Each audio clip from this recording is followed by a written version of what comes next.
All right. Welcome everyone.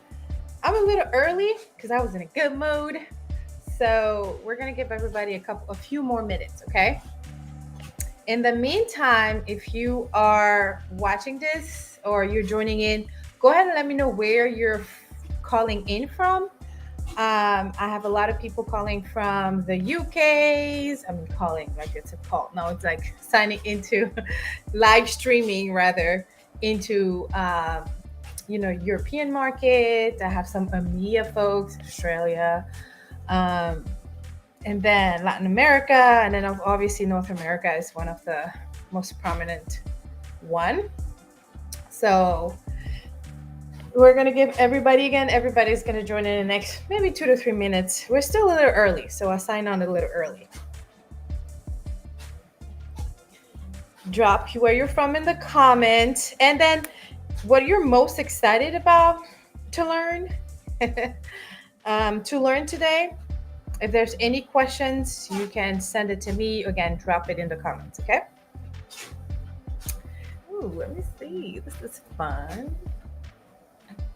Okay, this one.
All right, it is noon o'clock.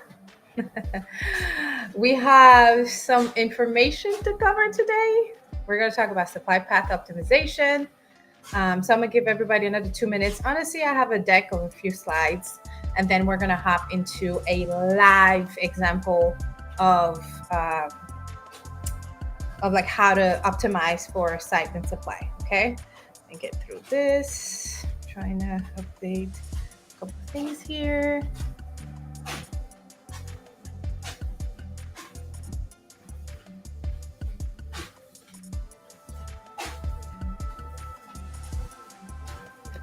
All right, let me see.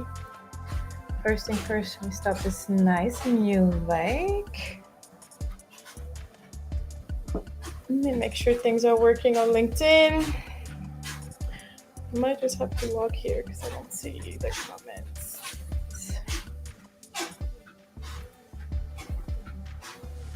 Oh, just kidding, I see it.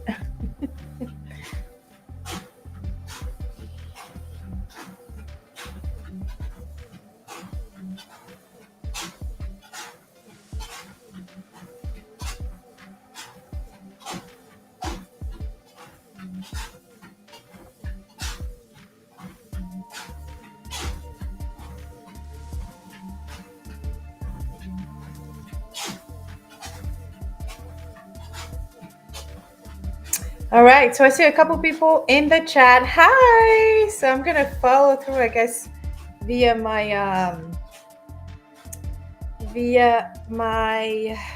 phone as well. Okay, let's get started. First thing first, let me stop this lovely music. Okay, so I hope everybody hears me well. I do have the chat here.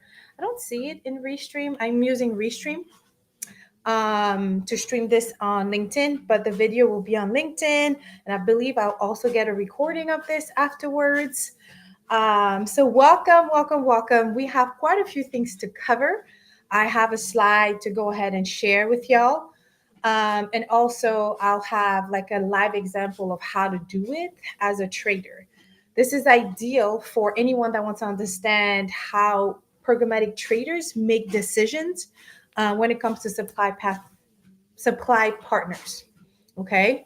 Hold up. What just happened? Okay, cool. So I'm going to go ahead and share my screen.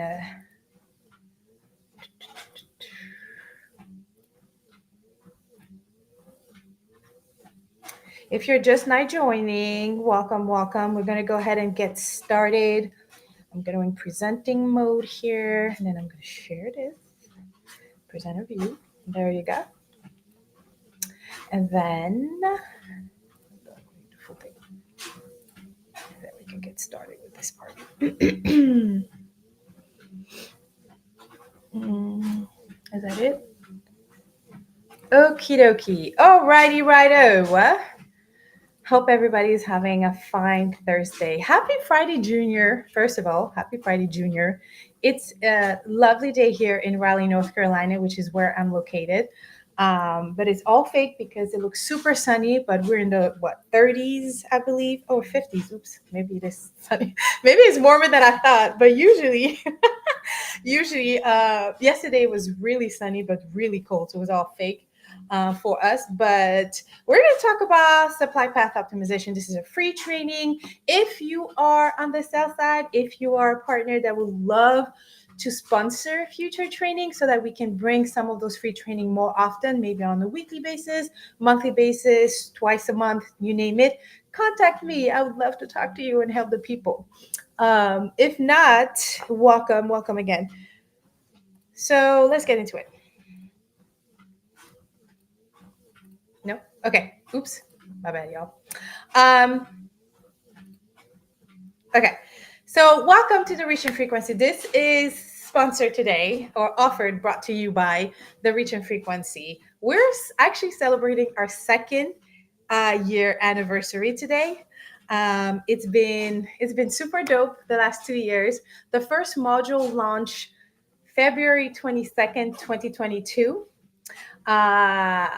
And it's been really cool. So we have 7 modules, and we teach people how to start and grow in a career in programmatic advertising. In a few minutes, I'm going to go over what our consulting agency does, what I'm here for, but we'll hop right into what to expect from this training and how to keep working with me if you're interested, or how to keep following my content if you want to stay in touch. Okay.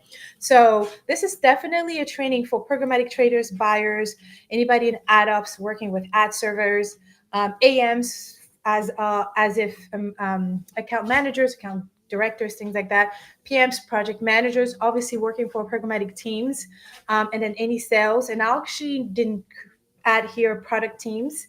But I've had product marketing teams in programmatic and ad tech join some of my training or hire us to do their training. So why you here? You know, what's going on? Why are you here? Well, we're probably seeking to understand what the heck is SPO from a buy side perspective and how to create something. How to create it, but also like how to get started. So I'll have a couple guides for you. You can take a screenshot. Again, you can DM me right now on LinkedIn and tell me, like, send me the deck or send me whatever guide you need, or drop it in a comment, okay? Which the comments I'm not seeing, but I see it on my phone. Okay, perfect. So with that said, let's get into the how, which is optimizing site sellers, SSPs, and create your supply pipeline. So you'll get to see you'll get to understand why I do what I do, which is, wait, I'm sorry, God. I feel like this is real low. This is real slow. Okay, cool. So what to expect from here? Well, simply high energy. Like, this is just me. If you were just trying to eat your lunch and, maybe you're by yourself in the office or working remote and you just want a friend to talk, hi, nice to meet you. My name is Hélène. I'm super high energy. I'm going to define a few things for us, because in this industry, we love to use things interchangeably, and then everybody gets confused about why some things are happening because we don't have a common understanding of that particular thing. So we're going to define it. You're going to have actionable insights. So I'm going to expect you to go take this knowledge and implement it in your home work or home professional work. I meant to say I'm gonna have shameless plug because it is what it is. This is what we do, and we love to work with people like you. We will have a live Q&A. So again, if you have questions, drop it in the comments. I'll monitor it on my phone. And also, if anybody knows me, just you know how to reach me if there's any technical errors. Hopefully everything sounds great. I don't see anybody in the comment telling me. Okay, I don't see anybody in the comment telling me, yeah. Okay, perfect.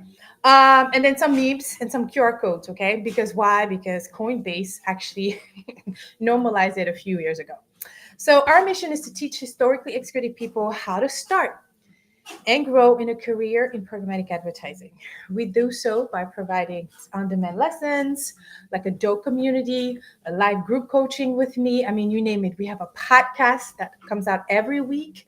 We are here to really share that knowledge and highlight diversity. The reason why I started working for myself and building this consulting, this educational institute, it's because I was just tired of being the only Black girl at almost all of the ad agency, or one of the only, right? Or one of the few, or one of the none.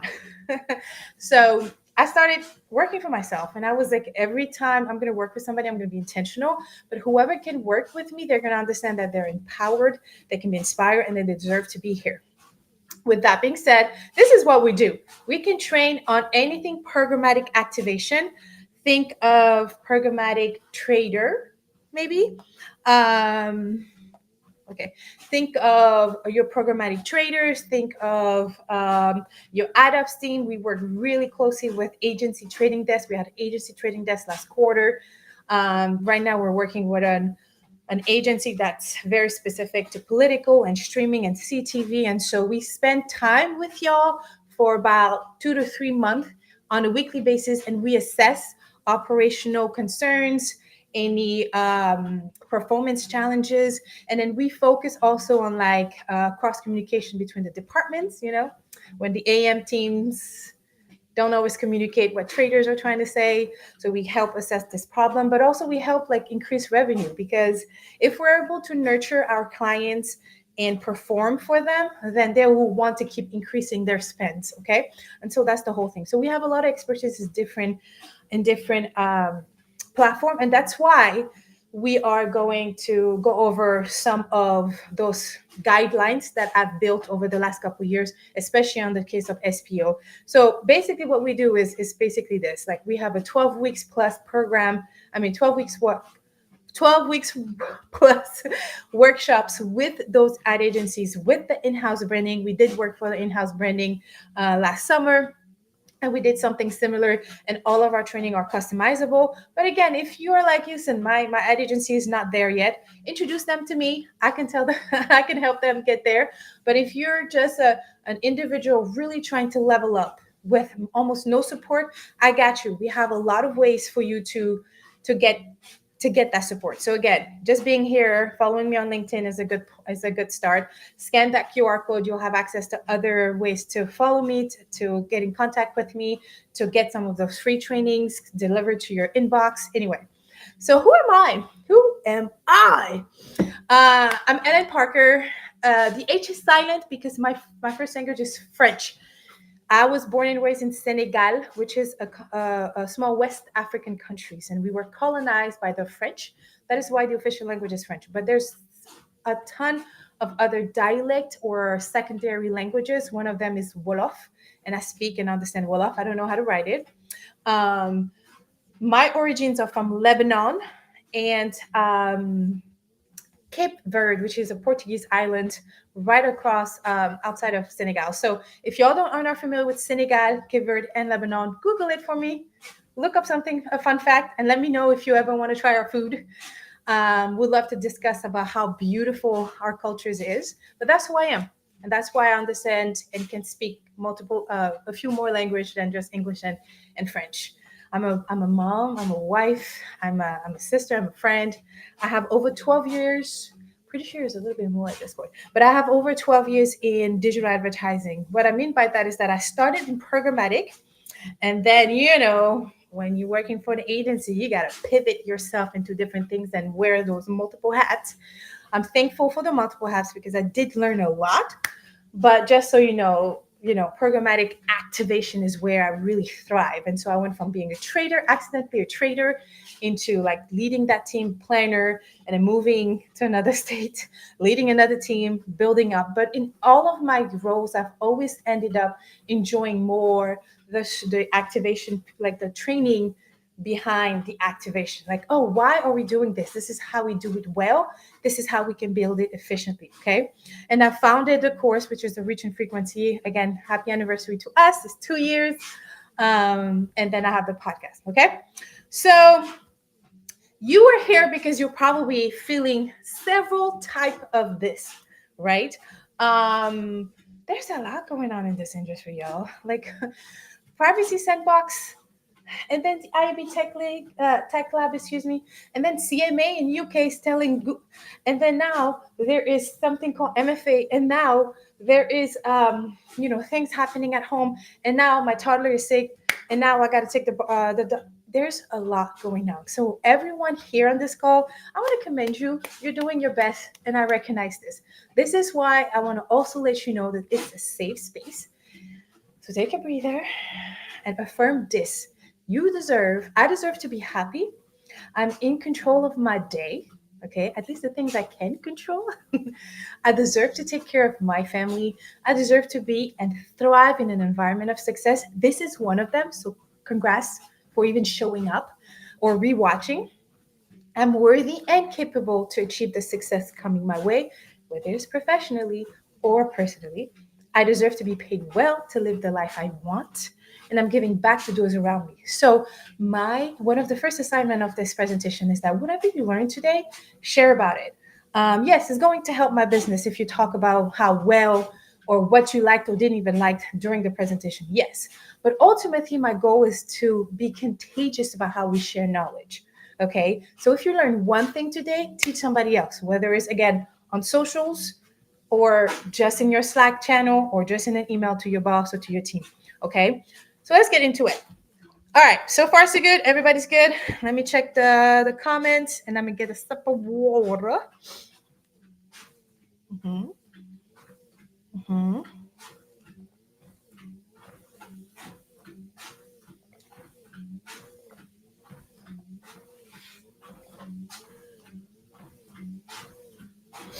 Okay. I see some comments about um I see some comments about would the video be on YouTube? I think so. I selected I selected YouTube, yo.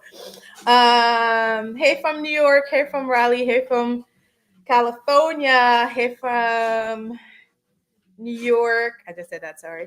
And then yes, I can send you the deck. So I'll make sure to review all the comments after that. So now let's review our okay, so we have about 30 minutes left. Okay, so I'm going to get through some of this information and then I'm going to hop into the example that I wanted to show you. It's like I actually have a report for y'all. Okay, let me see. What I'm doing is that I'm trying to make sure to remove those little sticker. Is it this? Is it caption? Okay, cool. Okay, so, and then let me see the chat. The chat is still not showing for me in Restream. I don't know. That's cool. The devil is a lie. We're going to have a nice thing. All right, cool. SPO. What does that mean? Okay. So every time I hear SPA, y'all know, if you have some 80s and 90s babies, you probably know what I'm referring to. Okay. If not, Google it, yo. Please Google it because it's a great song. But before you can even understand what the heck is SPO, supply path optimization, you gotta understand the source. And the only way to understand why we got here is because we got to follow the money first. Ultimately, SPO started on the sell side. And if there's publishers in the house, please say, hey, no, I'm kidding. Please let me know also your thoughts on SPO. But originally, or should I say, the first time we heard of SPO, at least, it was because publishers wanted to understand why they were making coins when some of their intermediaries, are making big bucks, right? And so I just came across, actually, I was building this from scratch and I came across this LinkedIn newsletter from Lab Talks Weekly. No, I think it's the new newsletter is called Lab Talks Weekly, and you can scan it and then follow them and see this article. But basically, they're explaining about how publishers pay several taxes on their profit. I don't know if you've ever heard Shiv or the team at View of Digital, but they explain this as like a, a tech tax. So the advertisers has a budget, they buy some of that goes to a DSP. If you're using third-party data, even first-party data or any other tech, it goes to them. A little something, some goes to those ad exchanges, and then a little some goes to the ad servers plus the SSPs, and then the publisher gets almost nothing. Okay, so out of that dollar that we spend as an advertiser, I think the publisher gets less than like maybe 40 cents to even 20 cents in some cases because of the taxes that they have to pay. Okay, so SPO started with the publisher looking to really assess which partnership they're going to have to really cut down on those multiple partnership, or the being able to, I mean, to get a little bit more coins. Like, come on, right? So from a buy side perspective, I would say this is how we define. So y'all know we love to define things in our industry. So here's a couple definition I thought was pretty great based on everything I've seen. This is how some of the industry defines SPO. So I'm going to read it from the slide.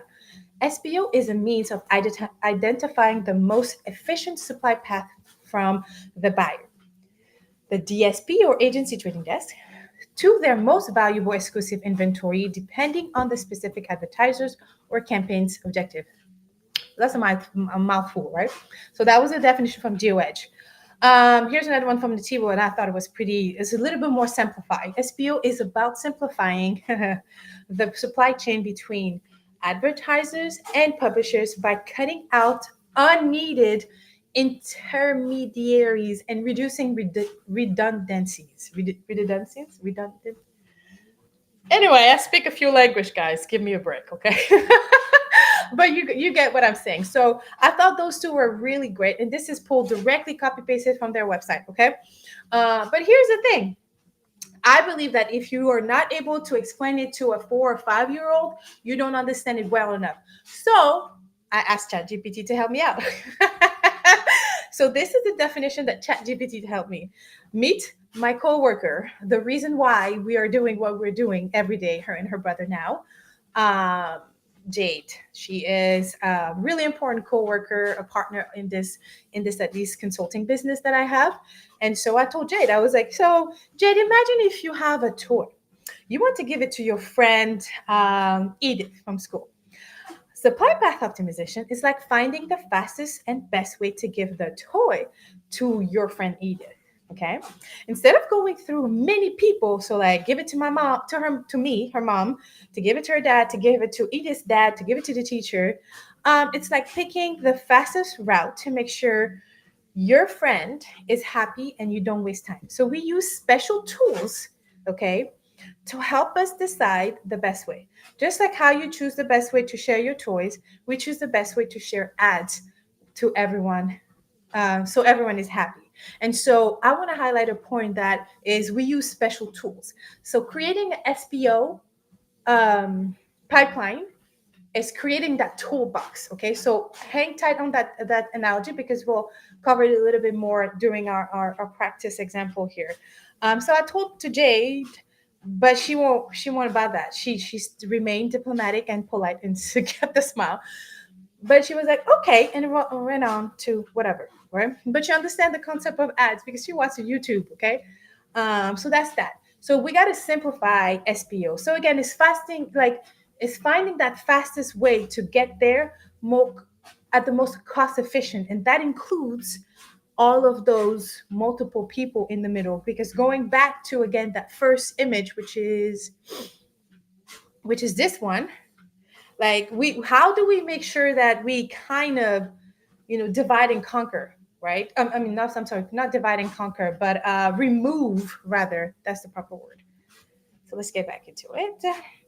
So why is it important? Well, because again, as a trader, you got your role is to make sure that whatever you're running in the DSP, you gotta make sure that it makes sense for your clients. You gotta understand your objectives. You gotta understand where are they serving.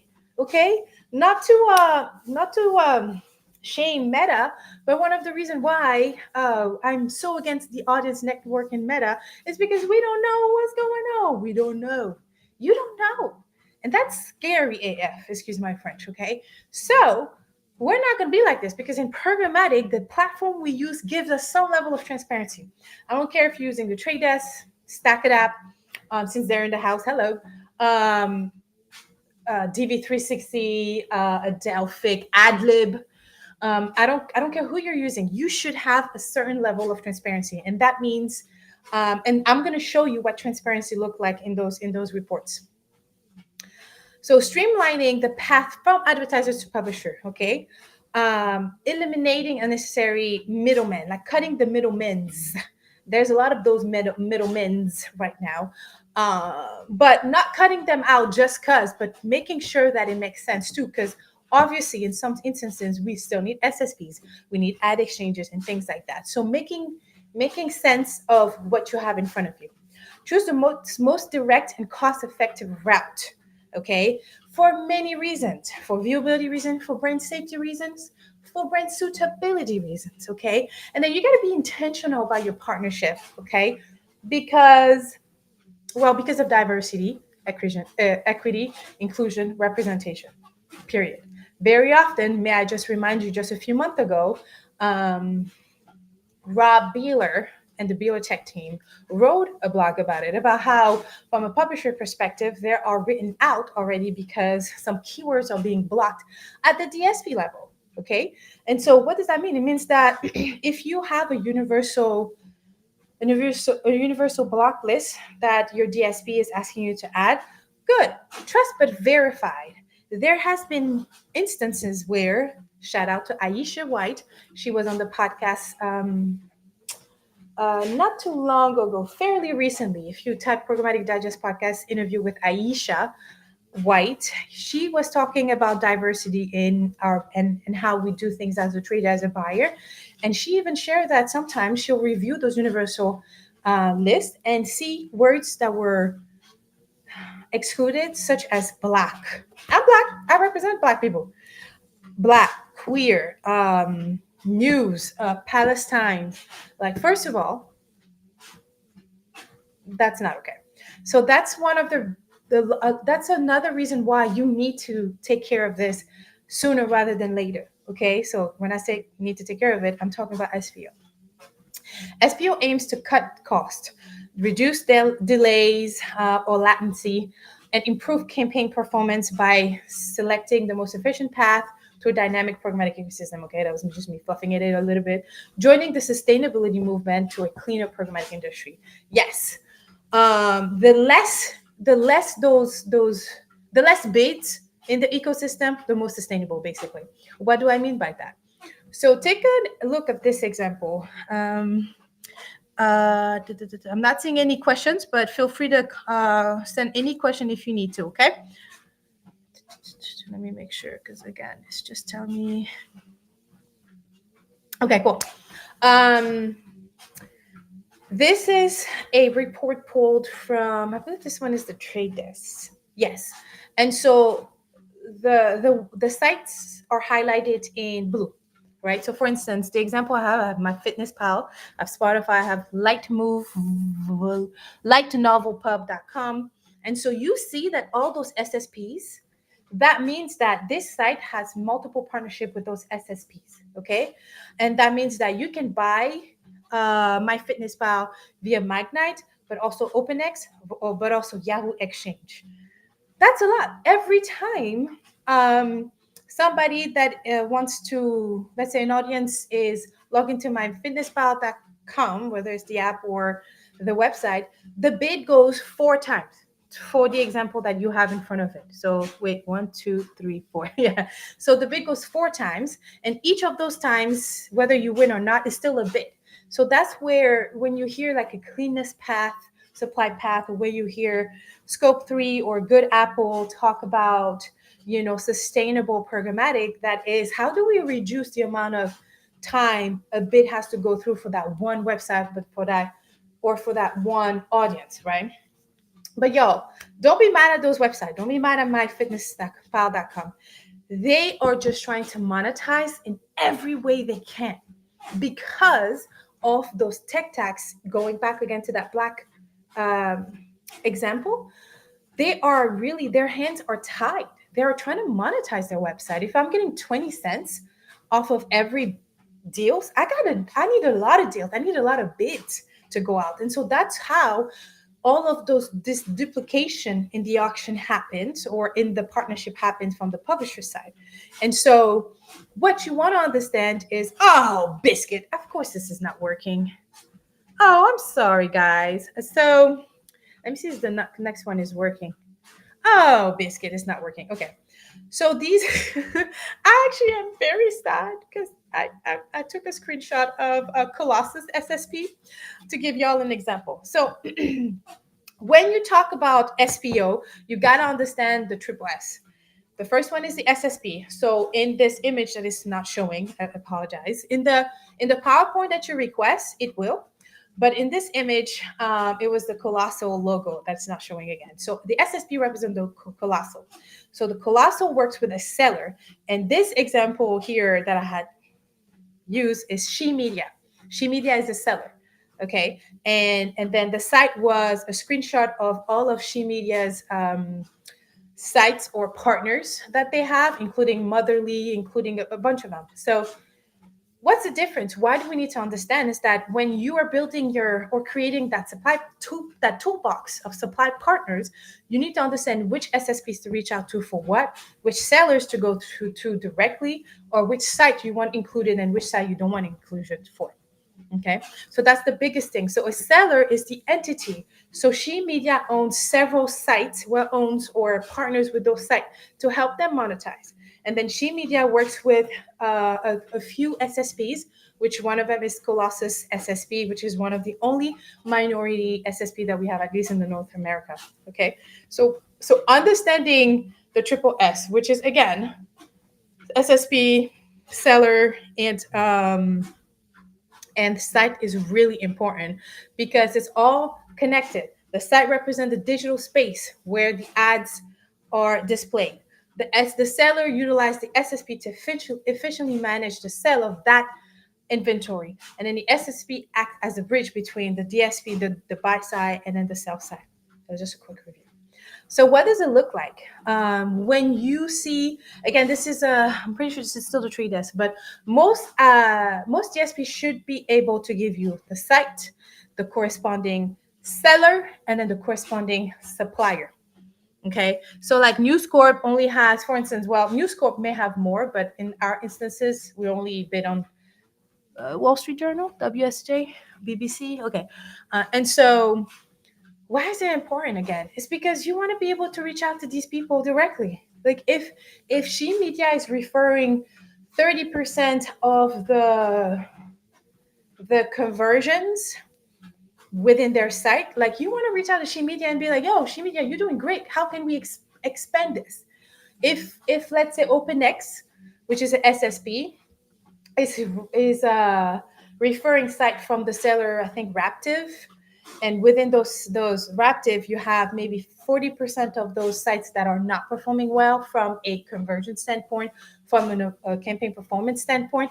You want to reach out to Raptive and be like, what's up? What's going on? Why is this happening? I gave you my money back because this is not going to be this for the birds, right? And so that's how you're going to build your toolbox straight up. You're not going to. This is how we're going to build our toolbox. So let's get into how to optimize for your supply path. I'm gonna give you all a quick look of what it takes to optimize from a trader's perspective. If you're a trader and you don't have that checklist, take a screenshot. Take a screenshot right now because this is a checklist you should do every time you optimize. Optimizing means looking at your report, that Excel sheet, that visual, that sexy dashboard, and pulling insight that one you can tell stakeholders about, and then making changes back into that DSP and adjusting based on what you're trying to do. So understanding what you're doing for your clients is important. understanding campaign objectives and KPIs. I also recommend to QA your setup first, because many times I talk to juniors and seniors and ask them like, okay, well, I see what you're doing here, but what's the message? I don't remember. Let me check. Okay. What is the conversion, the main conversion landing page? I can't remember. Let me check. Now, if you conduct a QA, a quick QA of all of those little details, you're much more efficient when you do your optimization. Okay, and the next, just so you know, the next training is going to be optimizing in 15 minutes or less, and I'm going to review this checklist in details. Okay, so these are just checklists. If you have a screenshot of that, that's great. Now I'm going to move on to the next one. Now we have the optimization grid. Again, these two are super important, and this is how I tell every trader how to get started. So like first you got to go through your checklist, and then one of those points, I think is the fifth step, you get to the optimization grid. If you have a click-based campaign and you don't know where to start, then you can focus on click-based campaign and start with ad format and focusing on low and high performance, and then starting making decisions from that. Hélène, I have 12 ad groups within this campaign. How do I start? Which ad group has the lowest performance based on that KPI? Which ad group has the highest performance? Start there.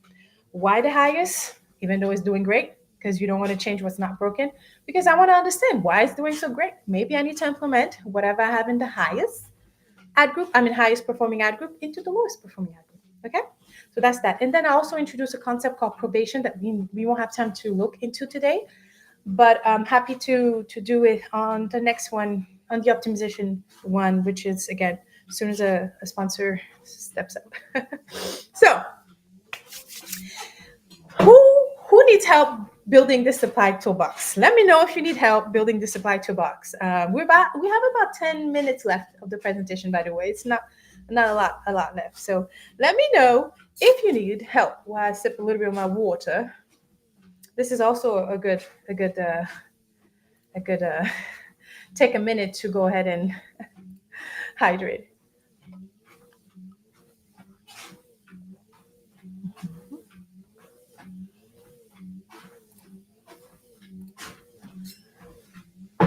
Okay, so we covered. Now we understand. I'm pulling up the information here for. Let me put this small one.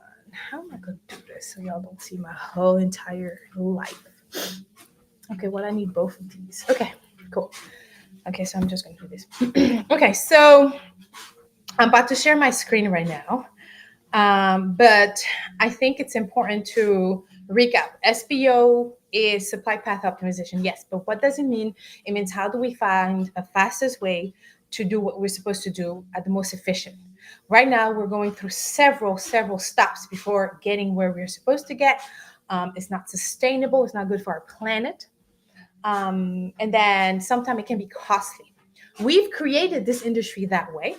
So you're in the right space. Oh man, I didn't know this was happening. How do I fix it? I'm going to show you right now. But give yourself grace, because this is how the industry is still operating today. And when you hear this, don't go excluding all your SSPs and ad exchanges. This is not what I'm recommending. What I'm recommending is that you work with those specific partners, including the SSPs, the ad exchanges, direct or programmatic deals or PMPs or whatever it is, that you work with them and that you expand that relationship. Dr. Fu said you don't need to target all 100 and some SSPs no more. You can do really well with a handful of, the top 5 SSPs. But in order for you to make that decision, you got to do this. So let's see. Let me share. Let's start with, let's start with this one first. So we're going to look at, make sure. Okay, let me make sure that nothing is, okay, perfecto. Hold on, guys. I just got to make sure that I've blocked all sensitive information. I mean, I should literally scrub this multiple times. So, perfect. Okay, perfect. All right, so let me go ahead and share my screen. So this report that you're seeing is from the trade desk, okay? Because I had some DV360 and some I had some in from DV360, I already said CM360 and Simplify, but we're just going to go over this report for the sake of time. The concept is exactly the same. So let me make sure. Okay, you guys see the Excel. All right, it's probably going to be really tiny, y'all, but bear with me. Let me just do this right here. Okay. All right. So as a trader, this is what we have access to. We have access to, for instance, again, going back to the trade desk, because I'm a big fan of what they're doing in the industry and how accessible and how like user friendly to some extent the platform is, but also how transparent they are. And so that's why. Now, if you're from another DSP, please, doesn't mean that your other DSPs are not a good option. It's just this particular example is pulled from the trade desk. Okay. It was pulled like many blue moons ago. I don't even know which year is this one, but I just keep it for training purposes. What you have in front of you is supply, the supply and seller report, I believe. Okay. If you're using the trade desk and you don't know where to start in terms of all of those really nice templates, I always recommend to start with the pivot, the initial insight pivot report, which also have a tab for inventory. The only thing is that when you are downloading these templates, you may have to manually add, what is it, the seller? I think I pulled the wrong one. Let me see. Okay, yeah, the seller name. So it's a dimension that you have to pull. So for instance, for this example, I already pivoted in the seller's name. So let's say you started. So you just pulled your report. Let's say I don't think there's any conversion pulled because I wanted to just use this for, oh no, there's conversion. Okay, for let's say for this example, we need a conversion. Let's use the column I. We're based on that conversion. It's an action. And so this is how we're going to make our decision. So the higher the action, the count, and of course, the lower the CPA, the better. So you have to understand what you're doing. And so for the sake of this example, again, I'm just going to use column I as a decision makers. But for all my friends out there, use your KPI. If it's CPM, if it's CTR, if it's awareness based, use that main KPI and use additional dimension or metrics to help you make a better decision. Okay. All right. So column I is what we're looking at. So the first thing I want to do is that I'm going to pretty much I'm going to filter based to that one tactics. Okay. And then I'm going to reorganize my table. I'm going to make sure that all of my impressions, the highest impression counts are always on top because I want to see who's getting the bulk of my, okay, it's still thinking who's getting the bulk of my dollars.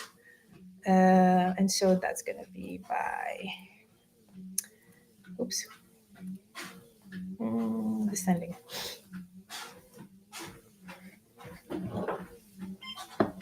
Okay, cool. All right. So what I did was simply just filter the top impression on the top. Okay. Why? Because I want to know who's getting all of my money. Most likely, most impression will probably have most of the money. Okay. So this is my column D is my cost. Why do I want to know that? Well, because if I'm spending all this money in those sites first, I want to be able to see some result. For the sake of this example, I mentioned that my main KPI, my main KPI was column I, which is conversion count, because I don't remember if I added a CPA. So for the sake of time, I'm just going to go ahead and look at that. Okay, so now I see that, Mail Yahoo has 31 conversions. Yahoo.com has 31 conversions. So obviously these two could be combined in your report.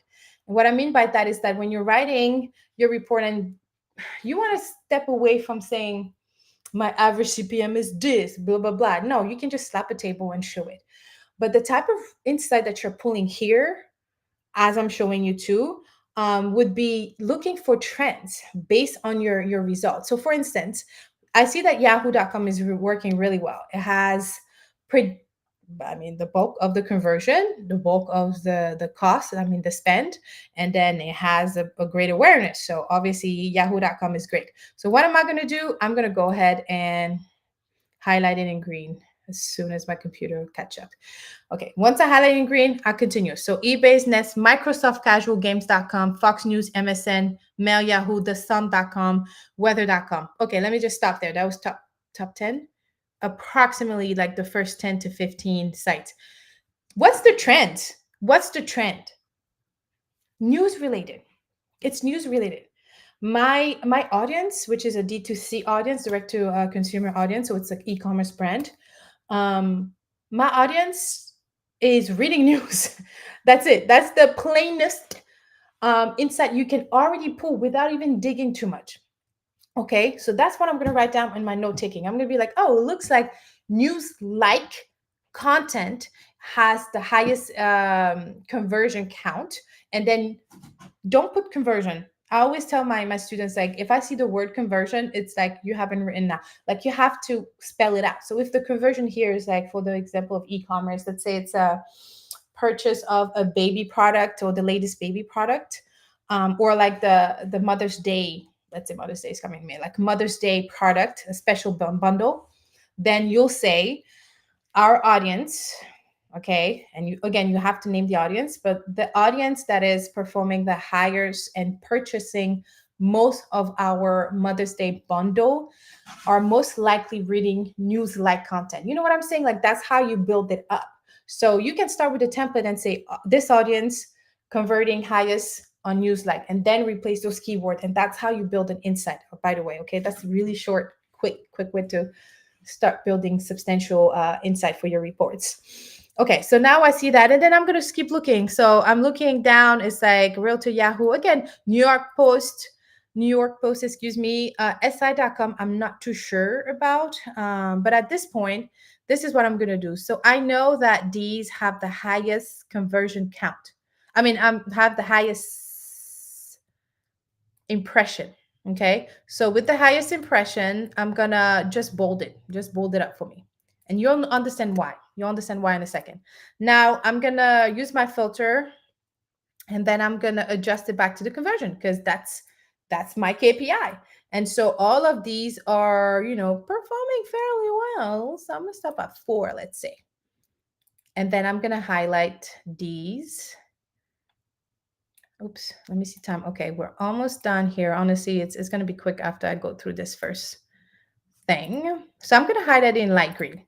Okay, now I know that the sites that are bolded and in green are highest highest impression count and highest conversion count.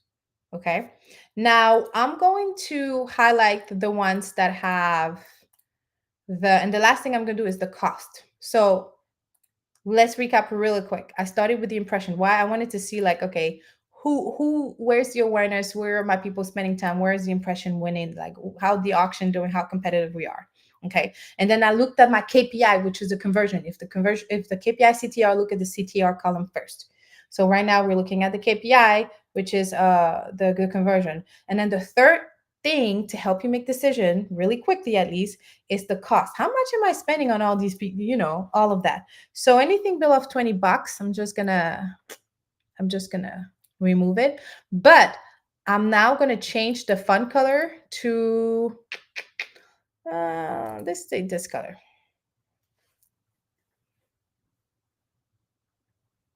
Okay, I'm not frozen, just my computer is slow. Why am I changing colors? One, because colors are fun, okay, y'all? But also, like, when I'm gonna start pivoting in, like, the supply path, the SSPs and the sellers, it's going to be super easy for you to pinpoint some of these information, right? And so anything below is like, anything below that impression threshold, maybe they just need a little bit more time, right, to gather their stuff and like to perform. So I'm kind of not going to look at it. I'm not going to ignore it. I'm just not going to look at it just for this particular trading.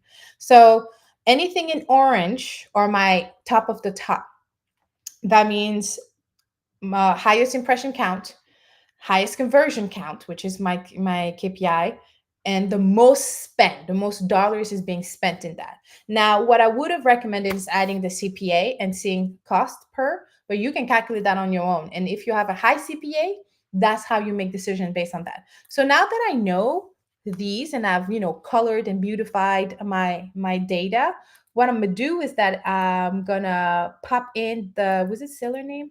I'm gonna pop in this the seller name. Yeah. So now I want to know who's the seller. Again, for our example, during our training, it was, what was it? It was Colossus, SSP, She Media as a seller, and then several partners inside, like Motherly, let's say. For this one, I'm going to pivot it back. So see how over here, I know it's kind of small, y'all. I'm sorry, but you got to pivot it. Like you got to play with your pivot so it can give you some of this information. So now you're pivoting and I can't even find any of my colors. So what I'm going to do is like, I'm going to filter back up based on the impression so I can see some of this information back up. Okay, boom. Okay, I don't know why Ziff is right here. Okay, anyway. So now I know like, okay, Yahoo, the ink as the almost like the highest. Again, we saw that earlier, right? Is mail. It's somebody's reading their email and stuff like that. Hold on, y'all. The report it's a lot of data. So, and then Watson advertising is another one for weather.com at least. And then let's keep scrolling down to realtor.com is realtor.com. News UK is The Sun.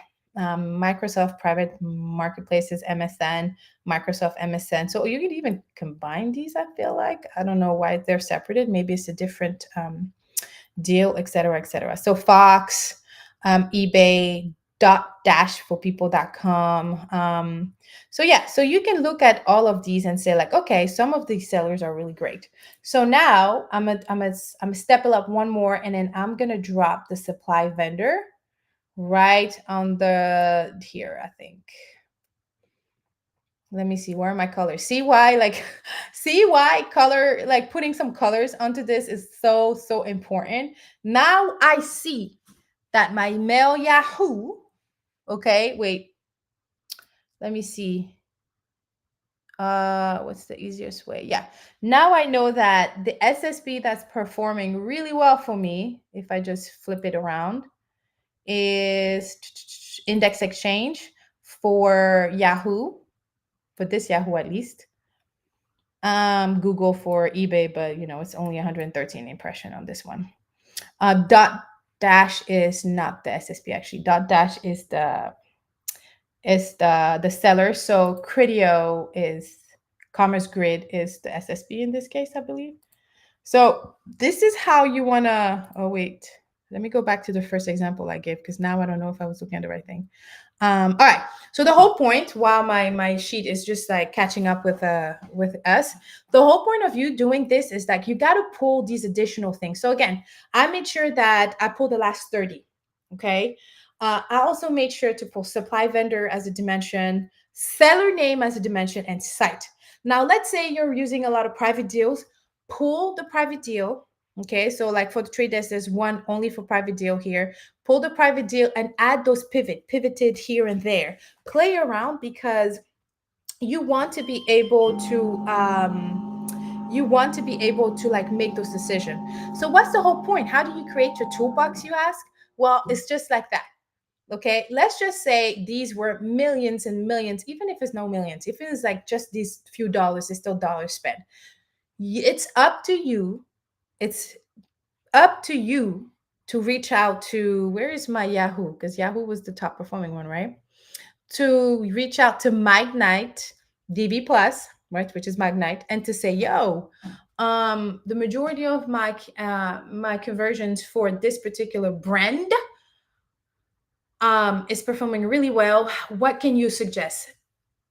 Yeah, Magda is going to be like, oh, we can do even more for you. We can build all of that. That's how you build your tool. You start building at least. What you do, you're going to open that toolbox. It could be a CRM. It could be your note. Hopefully it's something that's shared with everybody. And then you write it down. You take a screenshot. You do whatever you want to do. You record somewhere that Magnite referred 40% of this brand conversion in this industry, in this season, off with this cost. Okay. So that the next brand that have similar, criterias, you go straight to Magnite and be like, no joke, I ain't gonna waste no time. Give me some of those, the audience that we did here, and vice versa. And then you mentioned to them that some of which is particularly Yahoo. Now, every a junior trader will look at that and be like, "Oh, they're converting via the email." A senior trader would be like, "This is different." As a senior trader, I would look at this and say, "Oh, mail Yahoo and Yahoo.com.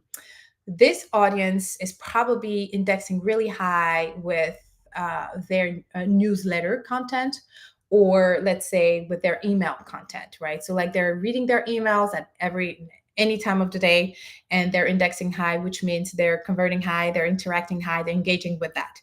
What am I gonna do? I'm a Google, I'm a LinkedIn, okay?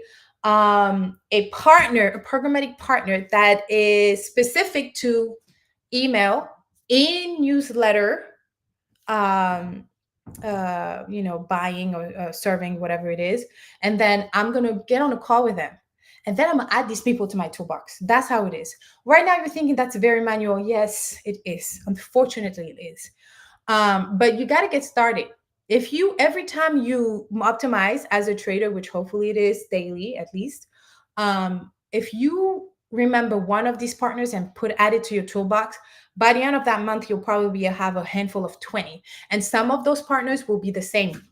Okay, so some, like say Magnite will be like, oh, Magnite DV is great for this campaign because it had display. But I'm noticing that Magnite also has OTT and CTV, and that's also performing well. And I'm noticing that there's less MFAs when I run through these SSP. How do you notice that? At this point, the only way I can answer this is by partnering with third-party vendors. Give a shout out to Adalytics, who is happy to share his information. Reach out to Adalytics. The way Adalytics works is that he will analyze current campaign data. So whatever you're running right now, you download it for him, and then you send it to him he doesn't even have to know the advertiser. He just looks at the site basically. And then he'll tell you, based on how boom, boom, boom, X amount of percentage are MFAs. These are your MFA site. These are the amount of money you spent there. Okay. And then when you receive this data, you exclude and you start doing the same thing. You go back, you pivot in your seller, you pivot in the SSP, you reach out to those two and say, according to Adalytics, for this type of campaign and this type of brand, I see that 40% of your inventory is MFA or flagged as MFA. Explain yourself. Here's the Carfax. Explain yourself. And so they're going to try to work with you. I promise you, these partners are waiting to talk to you. They're waiting to talk to you and work with you. Okay. You have the upper hand because you control the pocket. Okay. But ultimately, remember that sometimes the end user, which in this case is a publisher, are the ones that suffer the most based on how we optimize. But that's why going straight to some of these publishers via their SSPs, via their sellers, or again, via just them, helps eliminate some of that duplication that we mentioned. Okay.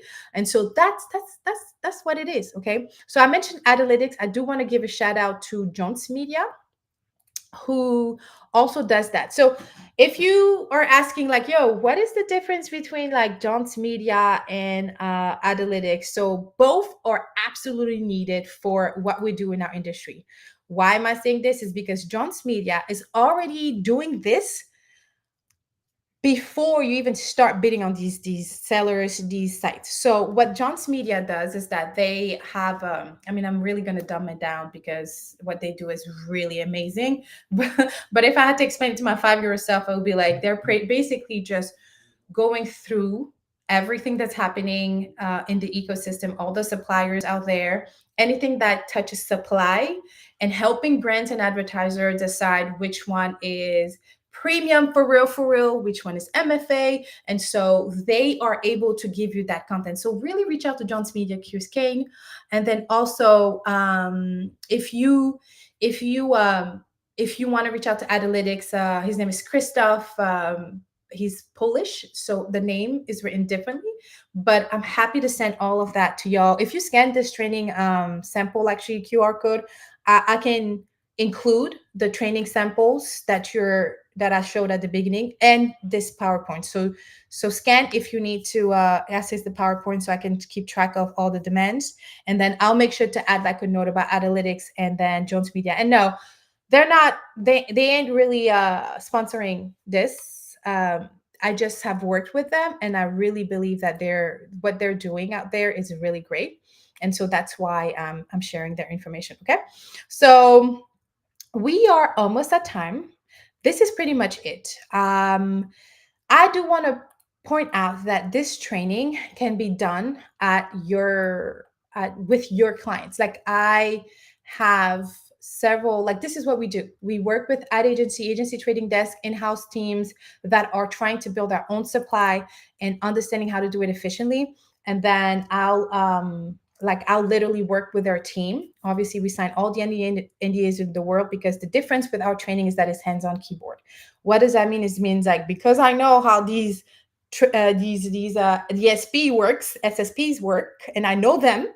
I need to see under the hood in order for me to really to really advise you the best or train you the best way. Anyway, so again, analytics shows you what you have been doing based on what's running right now, and Jones Media does the whole thing before you even start bidding on them. So if you are planning for a big buy, reaching out to either can be a really good move for you. And yes, pay them their coins because they're working hard and they're helping you be very efficient, because all of those dollars you don't know they're spending in MFAs because you are not going through this optimization exercise, not looking down to that seller SSP and site, how I pivoted earlier, is hurting you. I mean, we went on a witch hunt last summer because the NDA report told us like, oh snap, these are happening. Okay, so let me see if there's any questions so far. The chat is not working in Restream. Maybe I need to upgrade to whatever. Maybe it's like you're using the free thing, buddy. All right, so drop your questions in the chat on LinkedIn, and I'm gonna log into LinkedIn and ask you questions. And I do have about 5 more minutes to answer any questions. Okay.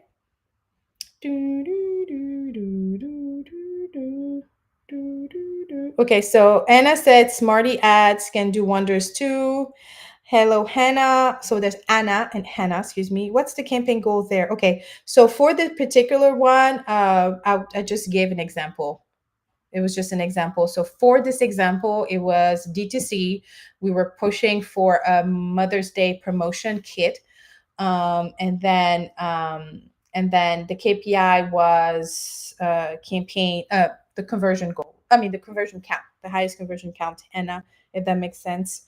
Tasha, I miss you too.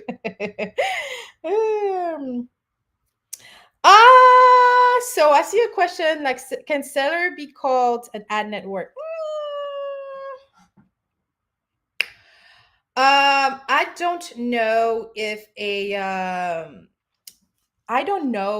seller can be called an ad network. If there's any publishers in the house, can you please let us know if y'all can be called ad network? Because if you fundamentally, if you look at the definition of it, it could be an ad network, but at the same time, like the Trade Desk could be started an ad network. Oops, I didn't say that out loud. No, the Trade Desk is not an ad network, but they're building direct path, like they created Open Path, Kokai.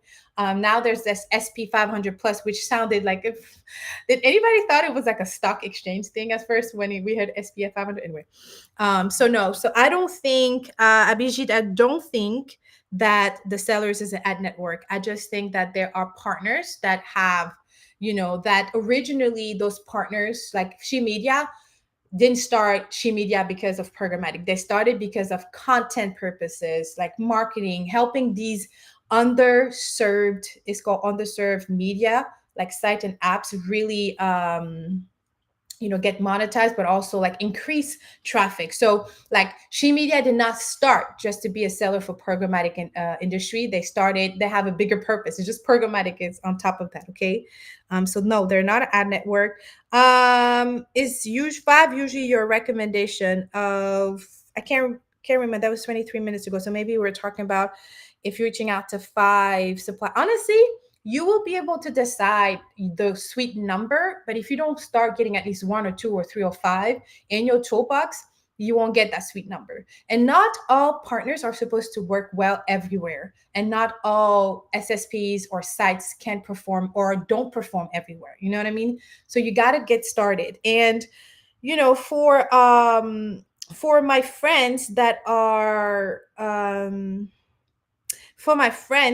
working with people like Chalice algorithm.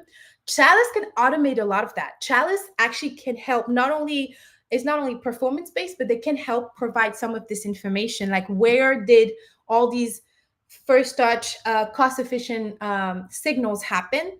And then Chalice algorithm is a good one to a consider. Excuse me, consider. Definitely consider those partners. I mentioned Analytics and Jones Media. Here's a shout out to minority owned media that you want to reach out to. Group Black. Shout out to Carell Cooper. Reach out to Group Black. Group Black is literally waiting for some of you traders, brands, to get to them and say, like, how can we make sure to do our due diligence and target that type of underserved, again, traffic or underserved minority outside of targeting BET. Okay. And yes, and that was shade.